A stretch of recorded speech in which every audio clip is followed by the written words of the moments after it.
नमस्कार मित्रों, success with Pawan sir में आपका स्वागत है इस यूट्यूब चैनल में। देखिए, अभी जो है हम संधि का जो है ये तीसरा लेक्चर मतलब विसर्ग संधि का जो है तीसरा पार्ट लेकर के हम आए हैं।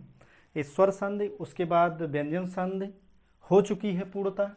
अब बची थी हमारी क्या, विसर्ग संधि। विसर्ग संधि जो है समझने से पहले हम इसकी परिभाषाओं पर चर्चा कर लेंगे। अब विसर्ग संधि किसे कहते हैं, ठीक है।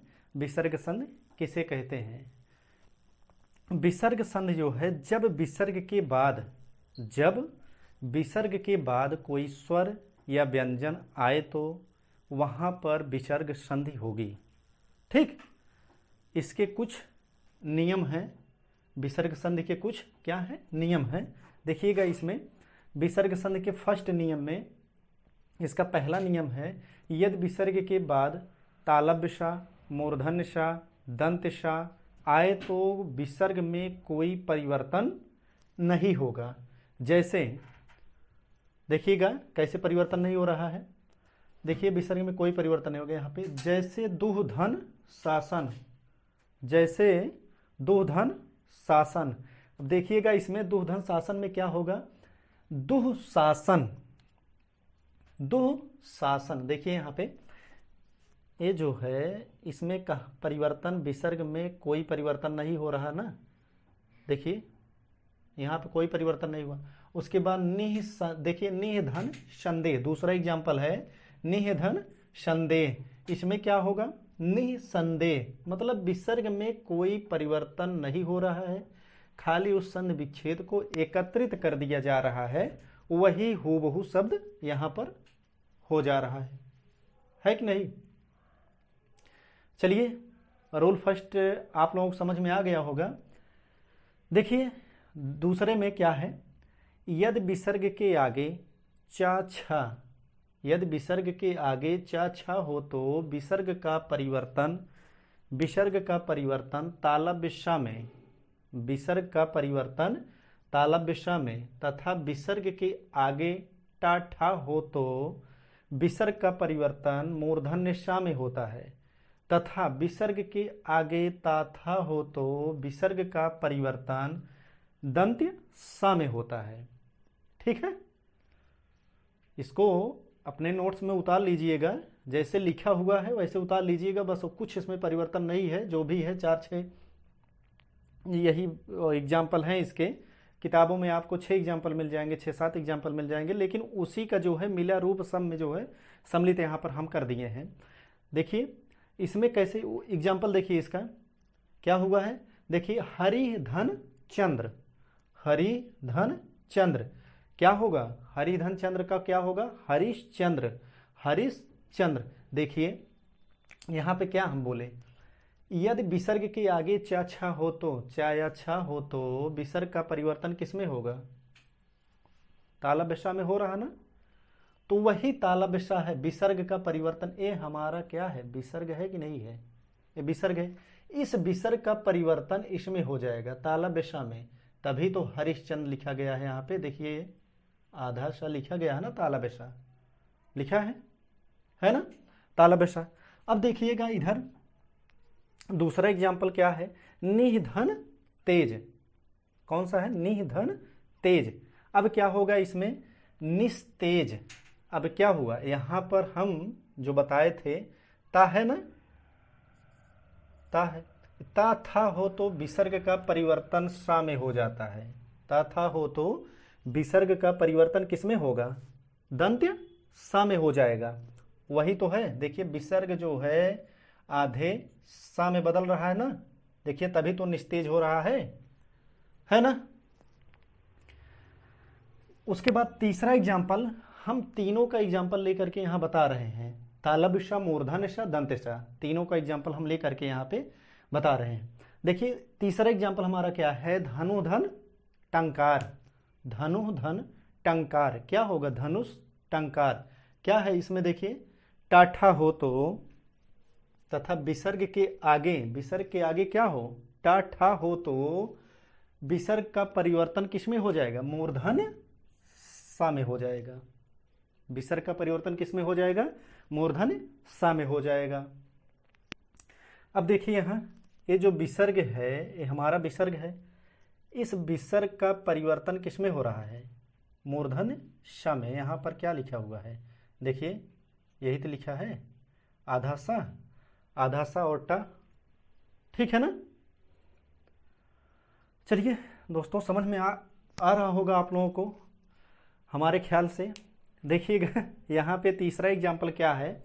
तीसरा एग्जाम्पल है, तीसरे एग्जाम्पल में कहा गया है यदि विसर्ग के पहले, यदि विसर्ग के पहले, विसर्ग के बाद की बात नहीं हो रही, विसर्ग के पहले छोटा आ हो तो और वर्गों का, छोटा आ हो तो और वर्गों का प्रथम तथा द्वितीय वर्ण छोड़कर, वर्गों का प्रथम तथा द्वितीय वर्ण छोड़कर, मतलब चाहे क वर्ग हो, चाहे च वर्ग हो, चाहे ट वर्ग हो, चाहे त वर्ग, चाहे प वर्ग, उसका पहला दूसरा वर्ण छोड़ करके अन्य कोई वर्ण हो तो, अन्य कोई वर्ण हो तो, अन्य कोई वर्ण हो तो या रा ला वा और हा, या रा ला वा अंतस्थ और हा, ठीक हो तो छोटा आ और विसर्ग दोनों मिलकर ओ हो जाता है।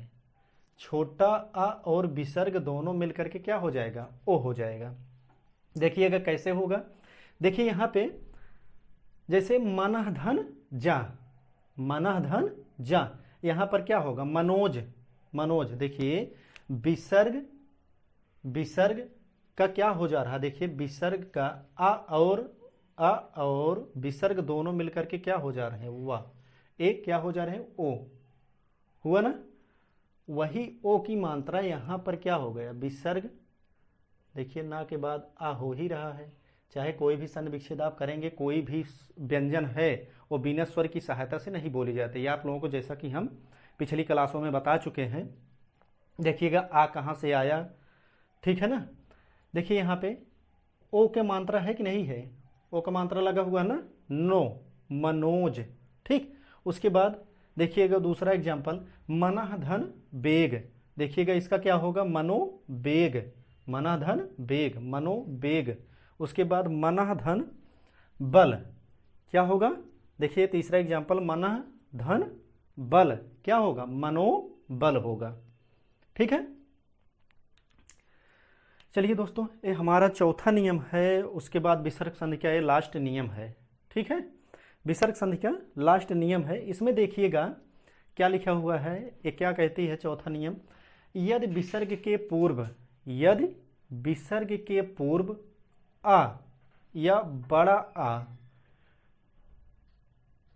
यदि विसर्ग के पूर्व आ या आ को छोड़कर कोई स्वर हो और बाद में वर्गों का, बाद में वर्गों का चतुर्थ तृतीय पंचम, मतलब कि वही तृतीय चतुर्थ पंचम, ठीक है, थोड़ा सा उल्टा हो गया यहाँ पे, तृतीय चतुर्थ और पंचम वर्ण या रा ला वा, या रा ला वा या कोई स्वर आए तो विसर्ग के स्थान पर क्या हो जाएगा? रा हो जाएगा। इसको क्या बोला जाता है? लुंठित रा, ठीक है। यहां पर देखिएगा एग्जाम्पल हम देख लेंगे, एग्जाम्पल के माध्यम से इस परिभाषा को भी हम समझ लेंगे कैसे परिवर्तन हो रहा है। देखिए यहां पर क्या होगा? निधन आशा, निधन आशा। अब देखिए यहां पर क्या हुआ? कोई स्वर आए तो, कोई स्वर आए तो, स्वर है ना, ये आ जो है स्वर है, बड़ा आ क्या है? स्वर है ना।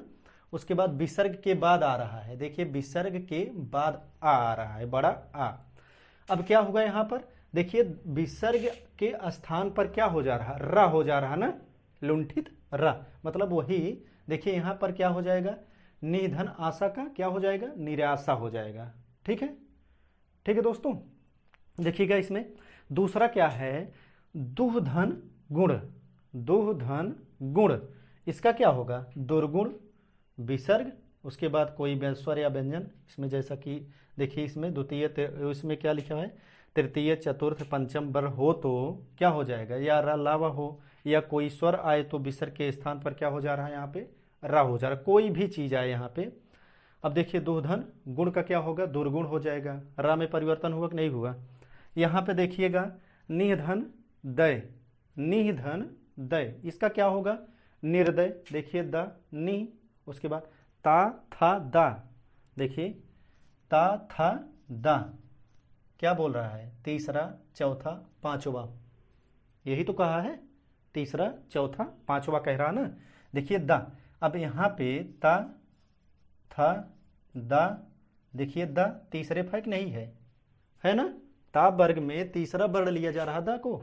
उसके बाद यहाँ देखिएगा जैसे दुर्गुण है, दुर्गुण में देखिए गा जो है हमारा का खा गा, तीसरे फर्क नहीं है, जैसा कि ये बोला है, तीसरा है ना, तीसरा है। उसके पहले कोई आया, देखिए यहाँ पर उसके बाद उसको छोड़कर स्वर के बाद या वर्गों के चतुर्थ या तृतीय पंचम वर्ण हो तो या अलावा या स्वर आए तो विसर्ग के स्थान पर क्या हो जाएगा, रा हो जाएगा। देखिए यहाँ पे ये विसर्ग जो है रा में बदल गया, हो गया कि नहीं, दुर्गुण हुआ ना। चलिए दोस्तों, हमारी आज संधि जो है पूर्ण रूप से समाप्त हो चुकी है। इसके पहले हम वर्णमाला पढ़ाए हैं, वर्णमाला में जा करके आप लोग उसमें क्लास को आप लोग फॉलो करिए बस, ठीक है, एक दो बार सुनिए। उसके बाद हम जो पीडीएफ के माध्यम से मैटर जो है टेलीग्राम चैनल साक्षीजीत पवन सर, उसके बाद व्हाट्सएप नंबर जो है लिंक में आपको मिलेगा, लेकिन लिख लीजिएगा एक बार,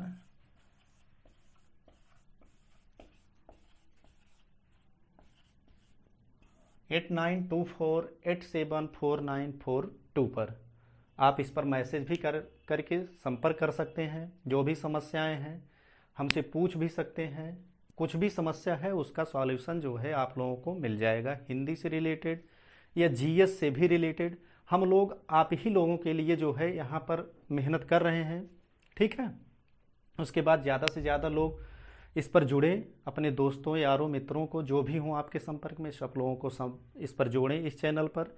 ये आप लोगों के जो है परीक्षाओं को देख करके इसमें जो है हम लोग यहाँ वीडियो बना रहे हैं। उसके बाद जो भी समस्याएं हैं हिंदी आप लोगों को कहीं पर पढ़ने की ज़रूरत नहीं पड़ेगी। एक बार इस क्लास को पूरा जो वीडियो जा रहा है सबको फॉलो करिए। उसके बाद हम पीडीएफ के माध्यम से इसका यहाँ टेंशन मत लीजिएगा, बस यहाँ समझने का आप लोग दोस्त प्रयास करिएगा, ठीक है। उसके बाद हमारे व्हाट्सएप नंबर या टेलीग्राम चैनल पर दोनों पर जो है पीडीएफ भेज दिया जाएगा इसका, ठीक है। जैसे कि हम इसके पहले भेज चुके हैं वर्णमाला का, वर्णमाला पूरा जा चुका है आपके उस पर व्हाट्सएप पे जुड़ सकते हैं आप, मैसेज कर दीजिए, उस पर हम जोड़ देंगे। उसके बाद नाम भी बता सकते हैं, नाम बता करके, नाम लिख करके उस पर बताइएगा, तभी हम जोड़ेंगे। बातें है कुछ लड़कियों का भी उस पर है मैसेज आ जाता है, ठीक है ना, ताकि वो वहाँ समस्याएं ना हो पाए। उसके बाद फिर हमारा जो अगला इस चरण आएगा, मतलब अगला सेशन जो होगा वो हम आप लोगों को सिलेबस डिवाइड करवाएंगे। यहाँ तक तो वर्णमाला, उसके बाद संधि, वर्णमाला के साथ साथ हम लोग संधि पढ़ लेते हैं तो हम लोगों को थोड़ा सहारा भी मिल जाता है, अच्छे कायदे से समझ में आता भी है। मैं जो भी समस्याएं हैं वो समस्याएं नहीं आती हैं। जो लोग नहीं पढ़े हों जा करके हमारी पिछली क्लास को देखें। उसके बाद हम मैटर आप लोगों को उसमें टेलीग्राम चैनल या व्हाट्सएप ग्रुप में आपको सेंड कर दिए हैं, वर्णमाला से जा करके आप लोग समझिएगा। चलिए, उसके बाद आप लोगों की एक ज़रूरी सूचना है आप लोगों के लिए। जीएस के लिए मध्यकालीन इतिहास का एक टेस्ट हो चुका है आप लोगों का, एमसीक्यू। उसके बाद दूसरा टेस्ट जो है कल हो जाएगा, कल शाम तक या सुबह तक, परसों आप लोगों को मिल जाएगा। उसका 2 क्लास हैं, ठीक है ना, 2 क्लास का मैटर आप लोगों को पूरा 3 क्लास में किया गया है। 3 क्लास में आप लोगों को मध्यकालीन इतिहास पूरा विस्तार से उसमें जो है व्याख्या कर करके हम लोग, मतलब क्या हम लोग, मतलब हम ही करवा रहे हैं उस पर, ठीक है ना। और जा करके उस पर मेहनत करिए आप लोग दोस्त, ठीक है ना। उसके बाद चलिए, अब अगला जो होगा हम आप लोगों के सिलेबस जो है यहाँ पर बता देंगे क्या क्या पढ़ना है। पूरा व्याकरण पोर्शन आप लोगों को जैसा है परीक्षाओं के दृष्टिकोण से हम लोग समझने का प्रयास करेंगे। ठीक है, बहुत बहुत धन्यवाद। चलिए